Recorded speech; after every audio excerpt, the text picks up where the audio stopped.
They just got up, took their khukris out and they said, "Sab, एक ही गोली है तो क्या हुआ? खुकरी है ना?" What do you think about the Gurkhas? They're very, very good people. Number one. Number two, they're good fighters. Nobody will monkey around with them. Nobody. Even the Japanese stay far away from them. विश्वभरि नै यसरी आफ्नो बहादुरीका लागि परिचित गोर्खा आर्मीहरूको कथा सुन्दा हामी नेपालीको गर्वले छाती फुलेर आउँछ।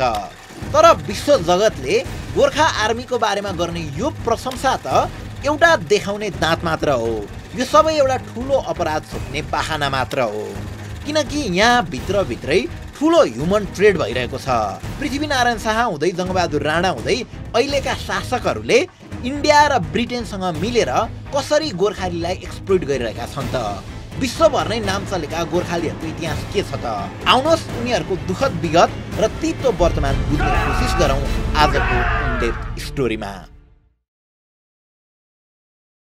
नेपाली मेडिकल सेक्टरले अहिले एउटा ठूलो समस्या भोगिरहेको छ, एन्ड द्याट्स नर्सहरूको अभाव। अब यसरी नर्सहरूको अभाव हुनुमा कारणहरू धेरै छन्। यो सँगसँगै ओभरअल मेडिकल सेक्टरमै भइरहेका समस्याहरू पनि धेरै छन्, जसको बारेमा डिटेलमै हामी अर्को भिडियोमा चर्चा गर्ने नै छौँ। तर विराटनगर स्थित विराट मेडिकल एन्ड टिचिङ हस्पिटलमा पनि सबै सेवा सुविधा इन्फ्रास्ट्रक्चर हुँदाहुँदै पनि नर्सेसहरूकै अभाव भएर 1000 जना नर्सको लागि एकै पटक भ्याकेन्सी खुलाइएको छ। सो यदि तपाईँ नर्स हो या कोही नर्सलाई चिन्नुहुन्छ भने स्क्रिनमा दिएको यो इमेल एड्रेसमा तपाईँको सिभी पठाउनुहोला। ओके, भिडियो सुरु गरौँ। कतिपय इतिहासकारहरूले गोर्खा सैनिकको फर्मेसन शाह वंशका पहिला राजा द्रव्य शाहको पालामा भएको भने तापनि गोर्खाले एउटा आधुनिक सैनिकी आकार भने बल्ल पृथ्वीनारायण शाहको समयमा पाएको थियो। मकनपुर र हरिहरगढीको युद्धमा पृथ्वीनारायण शाहको सेनाले गुर्गिन खानको सेनासँग लडाईं गरेपछि भने बल्ल पृथ्वीनारायण शाहले पहिलोपल्ट गोर्खाली सैनिकको 5 पल्टन गठन गरेका थिए। त्यस पछाडि त के नै थियो र तिनै गोर्खा आर्मी र उनीहरूको मद्दतले पृथ्वीनारायण शाह र उनका छोराहरूले नेपाल एकीकरण अघि बढाए। एक पछाडि अर्को गर्दै उपत्यका र पूर्वी किराँती राज्यहरूमाथिको विजयले गोर्खा आर्मी अझै बलियो र सशक्त हुँदै गएको थियो। जसरी गोर्खाको सिमाना बढिरहेको थियो त्यसरी नै गोर्खा आर्मीको आकार र कौशलता पनि बढी नै रहेको थियो। उनीहरूकै कारणले नै कुनै समय हाम्रो सिमाना पूर्वमा टिस्टा र पश्चिममा किल्ला काङ्गडासम्म पुगेको थियो। यो नेपाल एकीकरणको कथा त हामीले युनिफिकेसन अफ नेपालको यी 3वटा भिडियोजमा चर्चा गरिसकेकै छौँ। अब त्यो समय साउथ एसियामा 2वटा महाशक्ति थिए, दक्षिणमा इस्ट इन्डिया कम्पनी र उत्तरमा गोर्खा किङडम यानि कि अहिलेको नेपाल। यसरी नेपालको इतिहासको भिडियोजहरू बनाउँदा पहिला नेपाल यस्तो शक्तिशाली थियो भनेर भन्न पाउँदा गर्वले छाती फुलेर आउँछ, गुजबम्सहरू आउँछ। तर भनिन्छ नि, as long as the king in country's politics are in good order the army remains strong. नेपालभित्र पनि त्यस्तै नै भइरहेको हुन्छ। त्यही समय पनि दरबारभित्र पावर टसलको स्थिति देखा पर्छ। रणबहादुर र शेरबहादुर बीचको हत्या र भीमसेन थापा र पाण्डेहरू बीचको कुर्सीको खेलले काठमाडौँको माहौल पनि डामाडोल हुन पुग्छ। त्यो समय सेना राजाकै अधीनमा थिए र उनीहरू देशका निम्ति, राज्यको निम्ति, आफ्नो जमिनको निम्ति बिना केही तलब त्यत्तिकै लड्ने गर्थे। तर जब भीमसेन थापा शक्तिमा आउँछन् तब उनलाई यो कुरा चित्त बुझ्दैन र उनले आफ्नै छुट्टै सेना गठन गर्छन्। अब नेपालमा 2 थरीका सेना भए, जर्नेली सेना जुन भीमसेन थापाको अधीनमा थियो र पृथ्वीनारायण शाहकालीन पुरानो सेना जुन राजाको अधीनमा थियो। भीमसेन थापाले बनाएको जर्नेली सेनाको पोसाक थियो, र्याङ्कहरू थिए र मोस्ट इम्पोर्टेन्टली उनीहरूले पैसा या भनौँ तलब सेवा सुविधा पनि पाउने गर्थे। तर राजाको सेना भने अनम्यानेज थियो, न तलब न सेवा सुविधा न केही। उनीहरू बस प्यासनले भन्ने कि राष्ट्रको मायाले भन्ने उनीहरू लड्न चाहिँ लडी नै रहेका थिए। ब्रिटिसर्सहरूसँगको एङ्ग्लो नेपाल वारको समयमा भीमसेन थापाको जर्नेली सेनालाई पूर्व टिस्टादेखि भेरी नदीसम्मको सीमा सुरक्षाका लागि खटाइएको थियो भने पृथ्वीनारायण शाहको पालादेखिको सेनालाई भने भेरी पारीका ठाउँहरूमा खटाइएको थियो। अब एङ्ग्लो नेपाल वारमा के भयो भन्ने कुरा त हाम्रो यो भिडियो हेर्नु भएको छ भने यहाँहरूलाई थाहा छँदैछ। करिब 2 वर्ष चलेको उक्त युद्धमा दुवै गोर्खाली सेनाहरूले मजाले लड्छन् लड्न त, तर आफ्नै देशको 2 सैनिक बीच आर्थिक असमानता देखिन्छ। भीमसेन थापाको अन्डरमा रहेको जर्नेली सैनिक र राजाको अन्डरमा रहेको पुराना सैनिक बीचको भेदभाव प्रष्टसँग देखिन्छ। भेरी पूर्वका ठाउँहरूमा रासन पानी र उचित स्रोत साधन पुग्दै गर्दा भेरी पश्चिमतिर भने कमान्डरहरूले हरेक सरसामान आफै जुटाउनु पर्ने स्थिति थियो। यो कुरा ब्रिटिसर्सहरूले पनि राम्ररी चाल पाएका थिए। अब युद्ध सकिन्छ, सुगौली सन्धि हुन्छ, एक हिसाबले ब्रिटिसर्सहरूको जित हुन्छ। तर यसरी जित्दै गर्दा पनि उनीहरू भने गोर्खाली सैनिकको आँट र हिम्मत देखेर एकदमै आकर्षित हुन्छन्। अनि बिस्तारै ब्रिटिसर्सहरू गोर्खाली सैनिक, त्यसमाथि पनि विशेष गरी राज्यबाट केही सुविधा नपाएका सैनिकहरूलाई फकाउन फुल्याउनतिर लाग्छन्। जति नै राष्ट्रियता भने पनि भोको पेट त पाल्नै पर्यो। अझ राज्यकै लागि लडेकाहरूलाई राज्यले नै नहेरे पछाडि त उनीहरूले के नै गर्न सक्थिए र। केही वर्षमै स्थिति यस्तोसम्म पुग्यो कि कुनै समय देशका लागि लड्ने वीर गोर्खाली एकछाक खान र राम्रोसँग बाँच्नकै लागि भए तापनि इस्ट इन्डिया कम्पनीसँग लुकी छिपी आबद्ध हुन पुग्छन्। यसरी लुकेर गएका गोर्खाली सैनिकहरू नुन र रोटीकै लागि भए तापनि अंग्रेजहरूप्रति निकै नै वफादार भएर काम गर्न सुरु गर्छन्। एकदमै सोझा र कम पैसामा पनि ज्यानै दाउमा राख्न तयार गोर्खालीलाई देखेर अंग्रेजहरू पनि एकदमै आकर्षित हुन्छन् र अब लुकी छिपी मात्र नभएर दुई राज्य बीच सम्झौता नै गरेर लिगल्ली नेपाली सैनिकहरूलाई पनि आफ्नो बटालियनमा भर्ती गर्ने विभिन्न डिप्लोमेसीहरू चाल्न थाल्छन्। र त्यही क्रममा इन्ट्री हुन्छ जङ्गबहादुर राणाको। विक्रम सम्वत 1914 मा गोरखपुरदेखि लखनऊ एरियामा भारतीय सेना जो अंग्रेजहरूकै लागि लडिरहेका थिए उनीहरूले ब्रिटिस इस्ट इन्डिया कम्पनी विरुद्ध ठूलो क्रान्ति सुरु गर्छन्। यो क्रान्ति सैनिकहरूबाटै भएकाले ब्रिटिसर्सहरूलाई उक्त क्रान्ति दबाउन निकै गाह्रो भइरहेको थियो।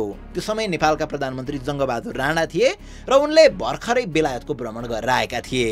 बेलायतमा उनले के गरे भन्ने कुरा त हामीले यो भिडियोमा चर्चा गरिसकेकै छौं। तर उनले कोत पर्वदेखि भण्डरखाल पर्वतसम्म आउँदै गर्दा ब्रिटिस रेजिडेन्ट हेनरी लरेन्ससँग यस्तो राम्रो सम्बन्ध बनाएका थिए कि उनको आग्रहलाई जङ्गबहादुरले नकार्नै सक्दैनन् र ब्रिटिसर्सलाई सहयोग गर्न आफ्ना 6 रेजिमेन्टका 17,000 सैनिकलाई भारत पठाउँछन्। ती सैनिकहरूले उत्तर भारतमा विध्वंस लुट मचाउँछन् र ब्रिटिसर्सहरूको विरुद्धमा लडिरहेका इन्डियनहरूको उक्त क्रान्तिलाई पनि दबाउन सहयोग गर्छन्। यो पहिलो पटक थियो जब सरकार पक्षबाट नै ब्रिटिसर्सहरूका लागि देखिएर नै गोर्खाली सैनिकहरू लडिरहेका थिए। यो इन्सिडेन्टसँगै ब्रिटिसर्सहरू गोर्खा आर्मीसँग अझै धेरै आकर्षित हुन्छन्। उनीहरूलाई गोर्खालीहरूलाई जसरी पनि आफ्नो सैन्य बलमा राखी छाड्ने भन्ने निष्कर्षमा पुग्छन्, जुन राणा परिवारका तेस्रा प्रधानमन्त्री वीर शमशेर जबराको पालामा पुरा हुन्छ। उनले आफू सत्ता शासनमा आउने बित्तिकै विक्रम सम्वत 1945 मा गोर्खा सैनिक भर्तीलाई पूर्ण रूपमा वैधानिकता दिन्छन् र यहीँबाट सुरु हुन्छ नेपाली युवाहरूलाई ब्रिटिस गोर्खामा भर्ती गराउने क्रम।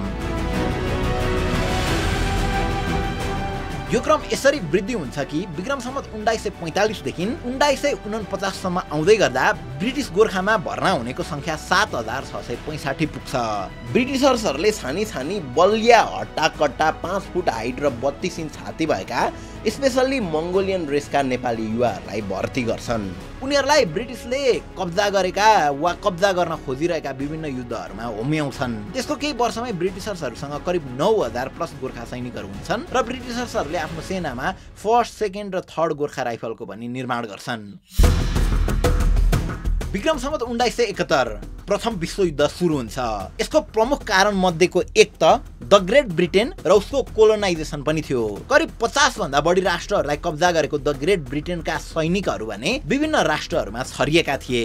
त्यो बाहेक पनि उनीहरूलाई थप सैनिकको आवश्यकता पर्थ्यो। त्यसैले ब्रिटिसर्सहरूले आफूले कोलोनाइज वा पार्सली कोलोनाइज गरेका राष्ट्रहरूबाट सैनिकहरूलाई झिकाउन थाल्छन्। नेपालका राणाहरू जो हरेक समय ब्रिटिसर्सलाई इम्प्रेस गर्न लागि परेका थिए उनीहरूलाई ब्रिटिससँग डिप्लोमेटिक रिलेसन स्ट्रङ बनाउने यो सुनौलो मौका हो जस्तो लाग्छ। तत्कालीन प्रधानमन्त्री श्री चन्द्र शमशेरले ब्रिटिस रेजिडेन्ट सामु नेपाल पनि सहयोग गर्न तयार रहेको पत्र पठाउँछन्। ब्रिटिस गभर्नेन्सको मन्जुरीसँगै नेपालबाट चन्द्र शमशेरले सोझा र गरिब नेपालीहरूलाई ब्रिटिस पाउन्ड र युद्ध लडे बापत नेपाल सरकारले जग्गा जमिन पनि दिने जस्ता प्रलोभन देखाउँछन् र नेपालका कुना कुनाबाट खोजेर विश्वयुद्ध लड्न करिब 2 लाख सैनिकहरू पठाउँछन्। अचम्मको कुरा त के थियो भने त्यो समय नेपालको कुल जनसङ्ख्या मात्र 55 लाख आसपास थियो। आफ्नो कुल जनसङ्ख्याको करिब 4% जनसङ्ख्यालाई नै चन्द्र शमशेरले फिरङ्गीको जिम्मा लगाइदिन्छन्। यसरी युद्ध केका लागि भइराछ र किन भइराछ भन्ने समेत थाहा नभएका गोर्खाली सैनिकलाई ब्रिटिसर्सहरूले प्रथम विश्वयुद्धमा आफ्नो ढाल जसरी प्रयोग गर्छन्, या लिटरली ढाल जसरी नै प्रयोग गर्छन्। कतिसम्म भने आफ्नो बटालियनको अगाडि उनीहरूले गोर्खा सैनिकलाई राख्ने गर्थे। बिना कुनै सैनिकी तालिम र हतियार प्रशिक्षण गोर्खा सैनिकहरू जर्मनी टर्की विरुद्ध बडो बहादुरीपूर्ण लड्छन् र आफ्नो वीरताको छाप छोड्छन्। करिब 4 वर्ष चलेको उक्त युद्धमा 20,000 गोर्खा सैनिकको मृत्यु हुन्छ र 55,000 भन्दा बढी गोर्खालीहरू घाइते तथा बेपत्ता हुन पुग्छन्। र यो गोर्खालीहरूकै देन हो जसले गर्दा हामी आज वीर स्वतन्त्र नेपाली भनेर विश्व सामु छाती फुलाएर हिँड्छौँ। जहाँ हजारौं गोर्खालीको जीवन बापत पहिलो विश्व युद्ध पछाडि ब्रिटेनले नेपाललाई एउटा सोभरेन कन्ट्रीको मान्यता दिएको थियो।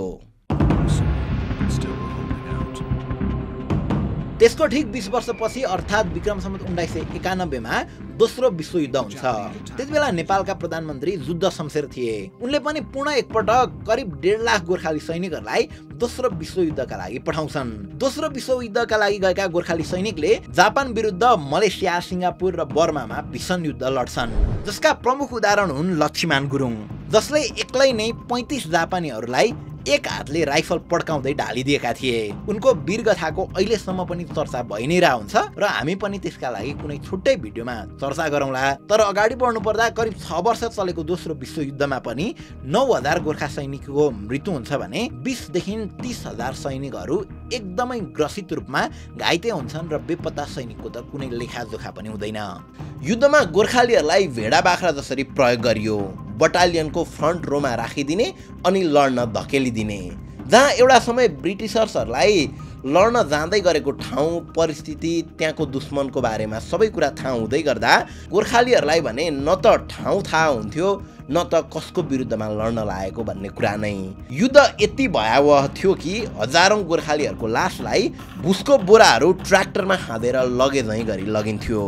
जहाँको परिस्थितिलाई देखेर त्यति बेलाका केही सैनिकहरूले लेखेको पत्र हामीले पाएका छौँ। जस्तै यहाँनिर एउटामा लेखिएको छ, यो कठैबरा जुवन सबै शत्रुका हातबाट गयो, पल्टनको माया मोह नेपालमै रह्यो, जिन्दगी मरी कैलाशमा गयो। त्यस्तै अर्को पत्रमा लेखिएको छ, अब मेरो रेजिमेन्टमा सबै सिपाहीहरू सकिएका छन् र म थोरै खाने र पिउने कुरा लिएर बाँचेको छु। त्यति बेलाको अवस्था कति भयावह थियो भन्ने कुरा त लक्ष्मण गुरुङ, जसले त्यति बेला आफ्नो बहादुरता देखाएर भिक्टोरिया क्रस पाएका थिए, उनको उत्तरले नै प्रष्ट हुन्छ। एकजना पत्रकारले उनलाई हजुरले अहिलेसम्म कतिजना नेपाली युवालाई भर्ती गराउनु भयो भनेर प्रश्न गरेका थिए। उनको उत्तरमा उनले के भनेका थिए भने, म विदेशको सेनामा भर्ती भएँ, युद्धमा सामेल भएँ र मेरो हात गुमाएँ। म मर्न सक्थेँ तर भाग्यले बाँचे। धेरैजना साथीहरू युद्धमा मारिए, कोही चिसोले मरे, धेरैले उच्च हिमालयमा युद्ध गर्दा आँखा गुमाए। कसैले पनि सक्षम युवालाई यस्तो दुःख भोग्न सेनामा पठाउँछ भने त्यो पापको दोषी हुन्छ। म यस्तो पाप गर्न सक्दिनँ। म कसैलाई सेनामा भर्ती हुन सिफारिस गर्न सक्दिनँ।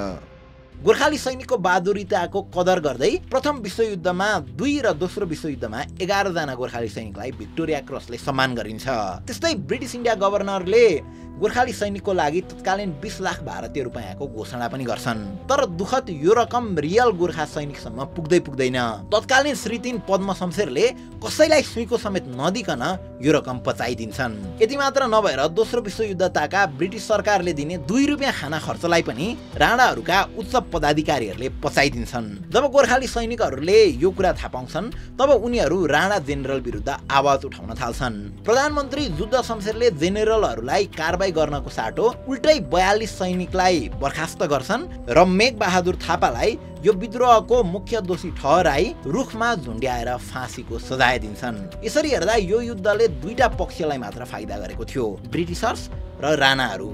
सोझा गोर्खालीले पाउँछन् त केवल धोका, मृत्यु, खोक्रो आश्वासन र छातीमा गोली। तपाईँ आफै सोच्नुहोस् न, 4 लाख हाराहारी युवा जनशक्तिलाई विभिन्न प्रलोभनमा पारी अर्को देशको लागि लड्न पठाइँदैछ। न त उनीहरूलाई आधुनिक हात हतियारको ज्ञान छ, न त यो लडाई किन भइरहेछ भन्ने नै थाहा छ। यति ठुलो युद्ध र यति धेरै गोर्खाहरूको मृत्युलाई राणा र ब्रिटिसर्सहरूले मिलेर शोकको साटो बहादुरीता अनि तकमाको भेषमा ढाकछोप गरिदिन्छन्। हामीलाई बहादुर गोर्खाको संज्ञा दिन्छ र भ्रममा पारिन्छ र खोक्रो अभिमानलाई जागृत गराइदिन्छन्। तर डिप इनसाइड कुरा प्रष्ट थियो कि यो यी दुई शक्ति बीचको एउटा ह्युमन ट्रेड थियो, जहाँ राणाहरूले देशका युवालाई विदेशमा बेचेर आफ्नो हुकुमतलाई कायम गर्न चाहन्थे भने ब्रिटिसर्सहरूले एकदमै सोझा गोर्खालीलाई निकै कम रकममा बहादुरको संज्ञा दिँदै आफ्नो फाइदाको लागि ढालको रूपमा प्रयोग गर्थे।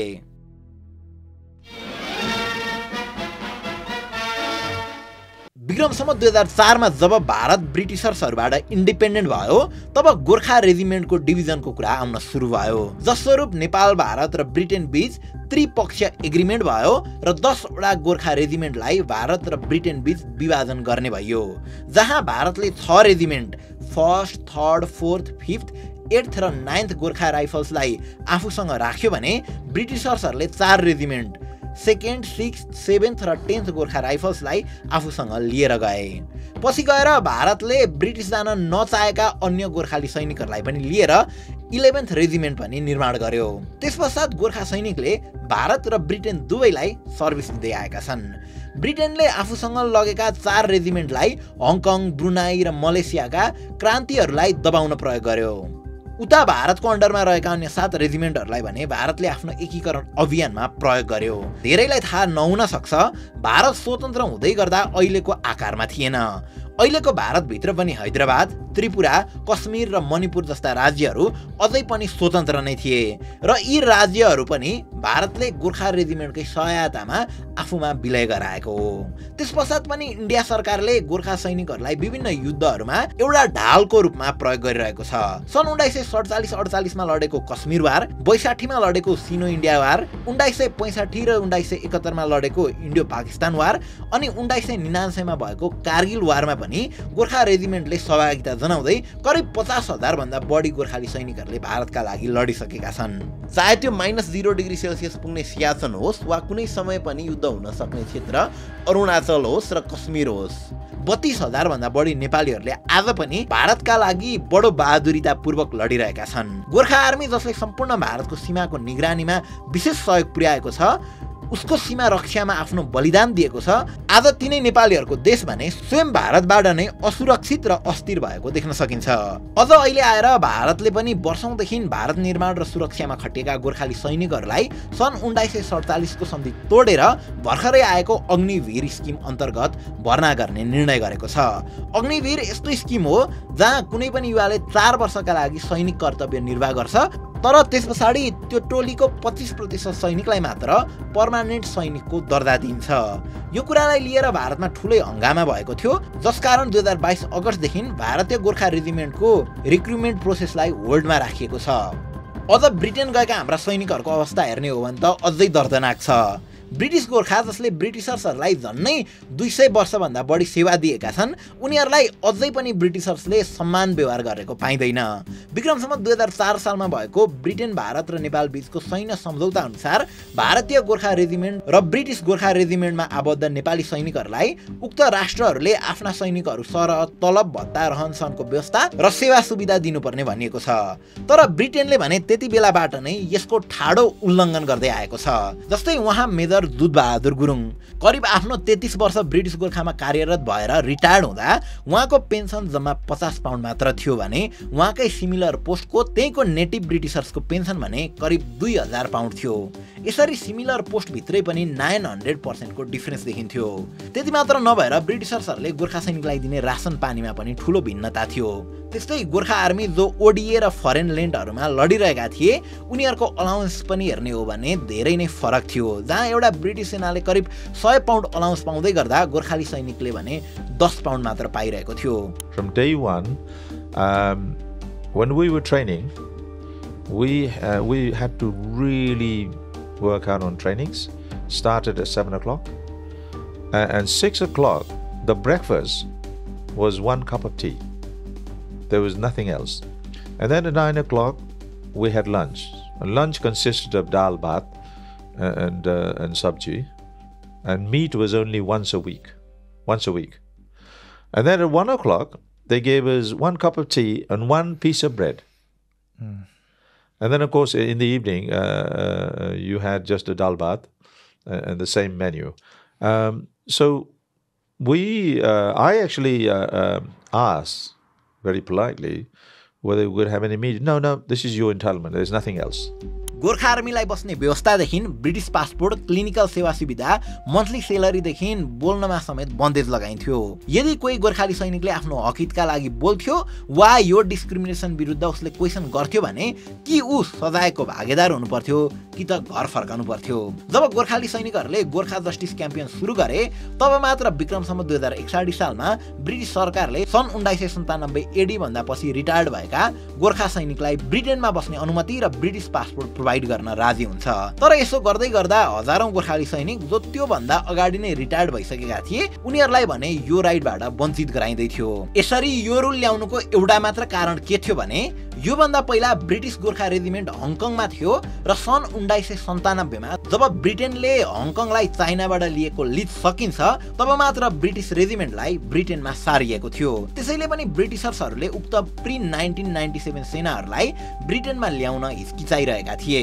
गोर्खा जस्टिस क्याम्पेनको लामो सङ्घर्ष पश्चात सन् 2008 मा भने ब्रिटिश हाइकोर्टले 1997 भन्दा पूर्वका गोर्खाहरूले पनि यदि ब्रिटेनमा बस्न चाहने हो भने उनीहरूको निम्ति पनि बाटो खोलिदियो। तर उनीहरूले 5 मध्ये एउटा मापदण्ड वा त्यो भन्दा बढी मापदण्ड पूरा गर्नुपर्ने क्लज राखिदियो। जस्तै सेवा अवधि वा पछि बेलायतमा 3 वर्ष निरन्तर बसोबास गरेको, बेलायतमा नजिकको परिवार भएको, पहिलोदेखि तेस्रो स्तरको बहादुरी पुरस्कार पाएको, गोर्खा ब्रिगेडमा 20 वर्ष वा बढी सेवा गरेको, सेवाको कारण कुनै दीर्घकालीन चिकित्सा अवस्था रहेको। यी मापदण्डहरू एकदमै नियोजित ढङ्गले बनाइएको थियो जसले सीमित व्यक्तिहरूलाई मात्र ब्रिटेनमा इन्ट्री दिन्थ्यो। जस्तै ब्रिटिश सेनामा गोर्खालीहरूको कार्यकाल जम्मा 15 वर्ष मात्र हुन्थ्यो। त्यही भएर उनीहरूले त्यहाँनिर 20 वर्षको क्लज राखिदिएका थिए। यसले गर्दा ठूलो संख्या अझै पनि ब्रिटेन जानबाट अथवा त्यहाँ बस्नबाट वञ्चित हुने नै थियो। यो सब भइराख्दा गोर्खाली सेनाले पाउने सेलरी र पेन्सन भने अझै पनि उस्तै नै थियो। जसकारण 2007 देखि 2009 सम्म गोर्खा जस्टिस क्याम्पेनले आफ्नो प्रोटेस्ट जारी राखेको थियो, जहाँ युके की चर्चित अभिनेत्री जोएना लुमले जो आफै पनि गोर्खा राइफलको परिवारमा बिलङ गर्थिन् उनीको संलग्नताले यो क्याम्पेन मिडियाहरूमा अझ सशक्त हुन पुग्यो। तब भने ब्रिटिश सरकार बाध्य भएर 1997 भन्दा अघिको रिटायर्ड गोर्खाहरूलाई पनि ब्रिटेनमा बस्ने प्रावधान मिलाइदियो र यसका साथसाथै 1997 पछाडि रिटायर्ड भएका सम्पूर्ण गोर्खाली सैनिकलाई ब्रिटिशहरूलाई जसरी नै सेलरी र पेन्सनको पनि व्यवस्था मिलाइयो। तर 1997 भन्दा पहिलाका गोर्खा सैनिकको हकमा भने पेन्सनको हालत उस्तै नै छ। 1997 भन्दा अघिका गोर्खाली जसले असलमै ब्रिटिशर्सहरूका लागि गुण लगाएका थिए, जसले ब्रिटिशर्सहरूको हरेक लडाईँमा साथ दिएका थिए, उनको केसमा भने ब्रिटेन सरकार मौन नै छ। 2013 र 2021 मा केही सम्झौता भए तापनि ती सम्झौता गोर्खा सैनिकको हित विपरीत भइरहेको भन्दै अझै पनि गोर्खा जस्टिस क्याम्पेन चलि नै रहेको छ। गोर्खा जस्टिस क्याम्पेन सुरु भएको अलमोस्ट 2 दशक पुग्दासम्म पनि विभिन्न पार्टीका विभिन्न प्रधानमन्त्री र मन्त्रीहरू तिनै गोर्खालीहरूको अभिमान बोकी ब्रिटेन जान्छन्, घुम्छन्, सभा र मञ्चहरूबाट गोर्खालीको वीरताको गुणगान गाउँछन् र खोक्रो आश्वासन दिएर फिर्ता हुन्छन्। अहिलेकी परराष्ट्र मन्त्री आर्जु देउवाले पनि त्यही नै गरिन्। भारत गएकी आर्जु देउवाले गोर्खालीहरू बीच उनको गुणगान गाइन्, तर अगेन समस्या जिउको तिउ छोडेर आइन्। समय सँगसँगै यो समस्या त समाधान होला, तर त्यो भन्दा ठूलो समस्या के छ यहाँहरूलाई थाहा छ? भर्खरका युवाहरूलाई सपना देखाएर अर्काको देशका लागि लड्न पठाइँदैछ। युवा शक्ति बाहिर गइरहेको छ।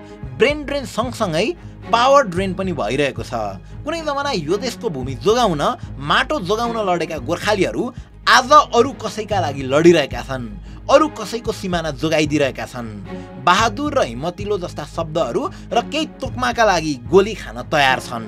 यहाँ हामीले उनीहरूलाई दोष लगाउन खोजेको होइन। देशमै त्यो लेभलको सेवा सुविधा उपलब्ध गराउन सकेको भए उनीहरू यही देशका लागि लडिरहेका हुन्थे।